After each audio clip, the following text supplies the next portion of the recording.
Graça e paz, irmãos, estamos de volta para mais um vídeo de leitura bíblica devocional.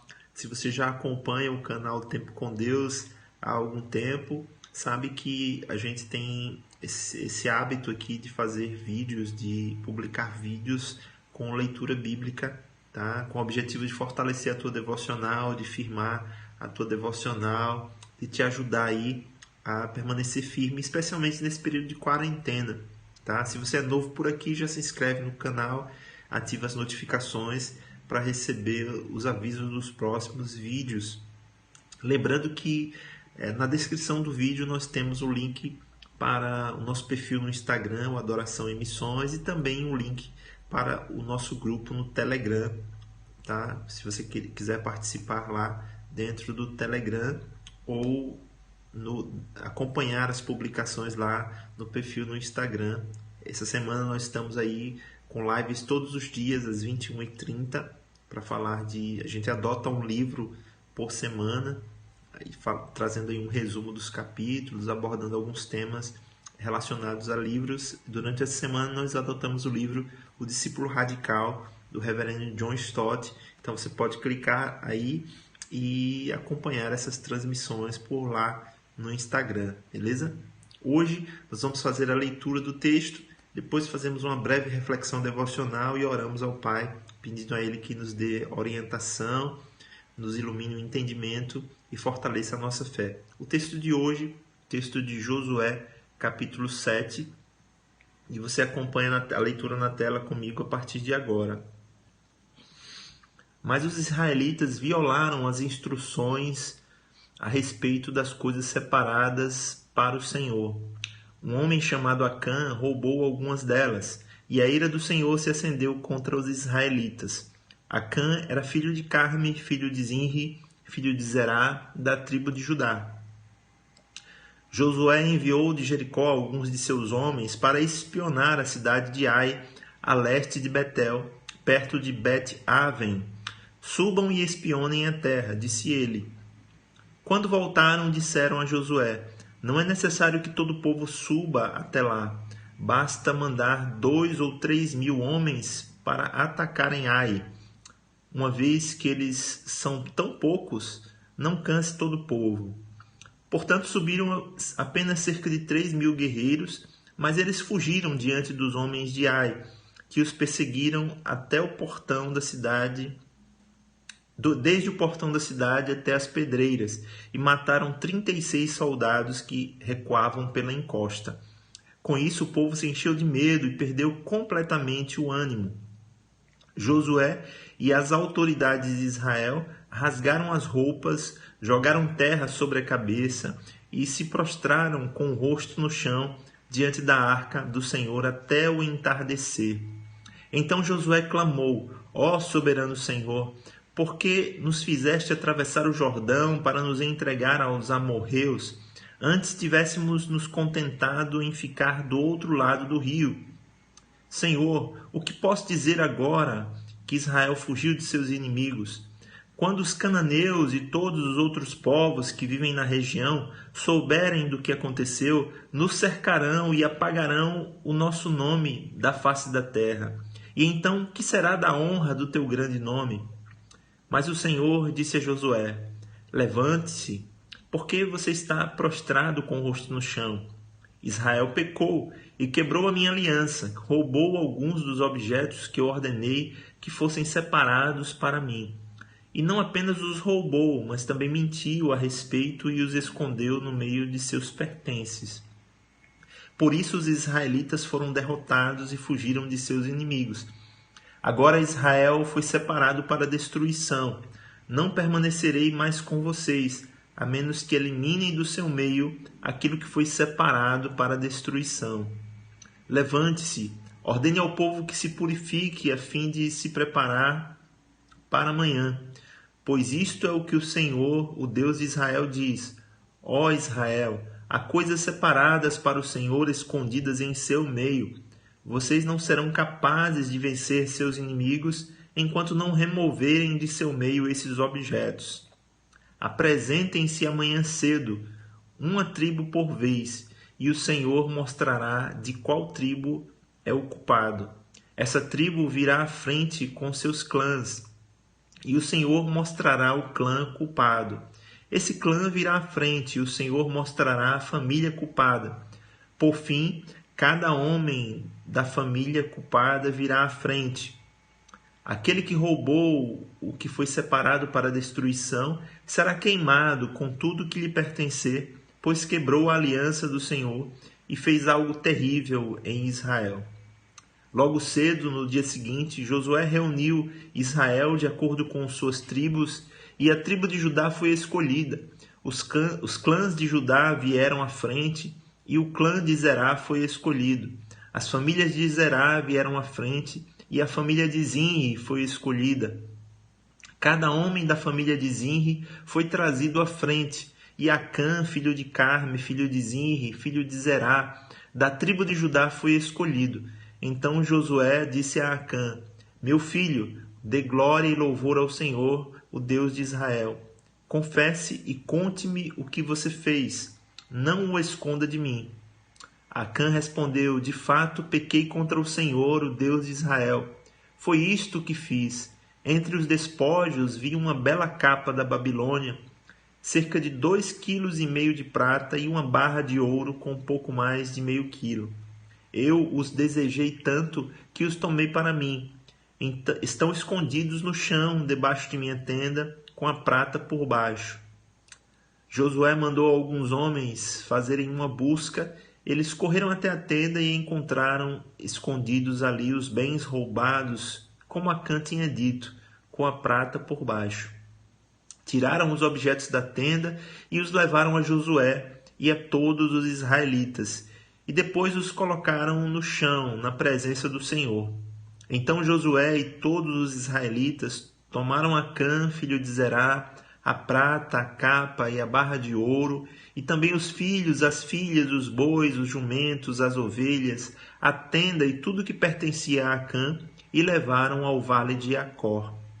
Josué disse a Acã: Por que você trouxe desgraça sobre nós? Agora o Senhor trará desgraça sobre você. Então todo o povo apedrejou Acã e sua família e queimou os corpos. Ergueram sobre Acã um grande monte de pedras que continua lá até hoje. Por isso, desde então, aquele lugar é chamado de Vale de Acor. Com isso, a ira ardente do Senhor se apagou. Louvado seja Deus pela leitura da sua palavra. E nesse texto, nesse relato de hoje, nós vemos um relato um pouco diferente dos textos que nós lemos no decorrer da semana.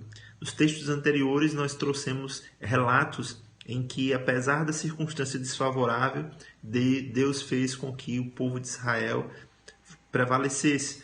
Nós vimos lá Davi contra o gigante Golias. A situação era desfavorável para Israel, no entanto, Deus proporcionou a vitória ao povo de Israel por meio de Davi.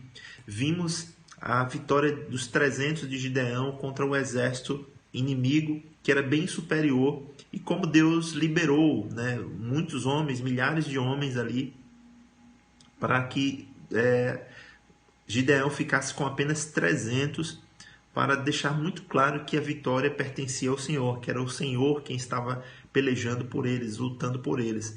Aqui nós vemos uma situação um pouco diferente, uma situação inversa, em que o exército inimigo de Israel era muito menor, era muito mais frágil do que o exército de Israel.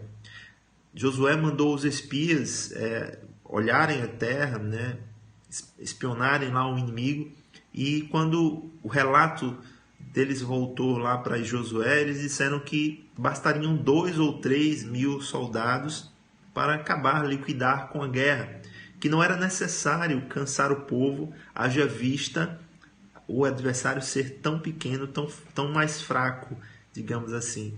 No entanto, apesar da superioridade de Israel, da superioridade do exército de Israel, a palavra do Senhor diz que eles sofreram uma vergonhosa derrota, foram derrotados. E essa derrota trouxe um impacto dentro do arraial de Israel, e Josué então lamenta esse impacto, e muito, muito envergonhado, ele se coloca no chão, clamando ao Senhor e dizendo a Deus O que será do teu nome, Senhor? No entanto, Josué é surpreendido por uma resposta de Deus, em que Deus não está preocupado com o seu nome sendo proclamado de qualquer jeito. Deus, ele preserva a santidade, ele prioriza a santidade. Então ele diz para Josué que ele precisava se levantar e consertar o erro que estava sendo cometido pela nação de Israel.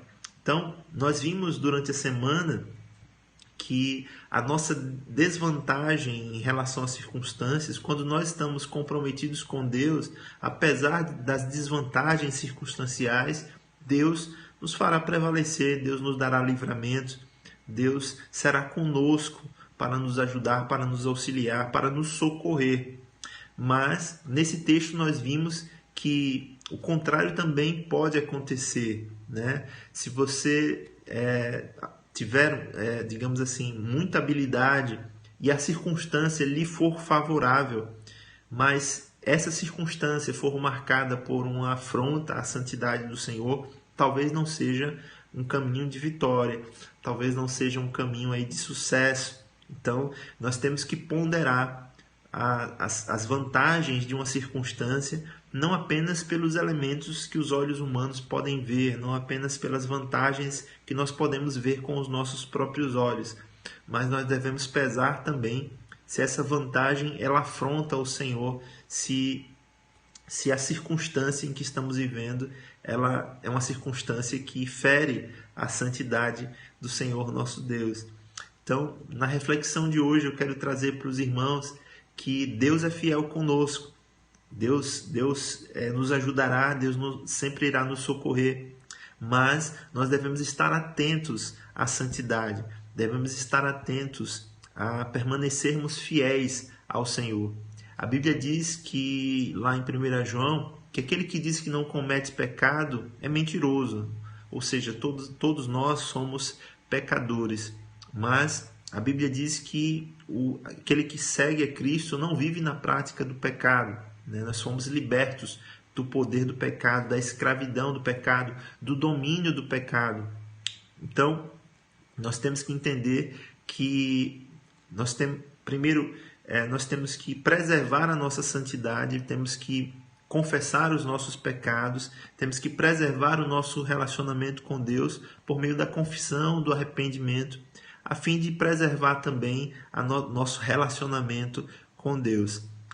Com essa breve reflexão, nós concluímos o vídeo de hoje, trazendo para você essa reflexão no sentido de incentivar você a estar sempre comprometido com Deus. Não se apegue às vantagens, às condições favoráveis que as circunstâncias impõem ao seu favor. Meça, pondere essas condições favoráveis à luz da palavra de Deus, à luz da santidade ao Senhor. Amém? Espero que essa reflexão tenha te abençoado, tenha te edificado. E agora eu te convido a orar comigo. Feche seus olhos aí na sua casa e vamos orar juntos ao Pai nesse momento. Amado Deus, eu quero te agradecer e te louvar pela oportunidade que o Senhor nos dá, Deus, de meditar na Tua palavra. Quero te agradecer, Senhor, porque o Senhor nos deu a palavra, a Tua palavra. O Senhor nos deu essa herança preciosa. E é muito precioso, é muito rico, Deus, meditarmos na Tua palavra. Eu te peço que o Senhor aplique a Tua palavra em nosso coração e que nós possamos, Deus, meditar na palavra para não esquecermos do Senhor. Que o Senhor abençoe o meu irmão, a minha irmã, aqueles que se encontram desanimados, abatidos. Que o Senhor, Deus, renove as forças, renove a fé. E, acima de tudo, Pai, que o Senhor renove em cada um dos meus irmãos o compromisso e o zelo em permanecer fiéis ao Senhor. Eu te louvo, te engrandeço e te agradeço por tudo, no nome santo do Senhor Jesus. Amém. Louvado seja Deus pela reflexão de hoje. Eu quero agradecer você por ficar aqui, por assistir esse vídeo. Compartilhe esse vídeo com irmãos, irmãs, familiares, pessoas que necessitem ouvir a palavra de Deus. Eu espero que esse vídeo tenha te ajudado e deixe seu comentário. Não esquece de deixar teu comentário aqui para me contar como é que está sendo a experiência de leitura bíblica por meio dos nossos vídeos, tá? Eu espero por você amanhã com mais uma leitura bíblica devocional e uma reflexão bíblica devocional. Deus te abençoe e até amanhã.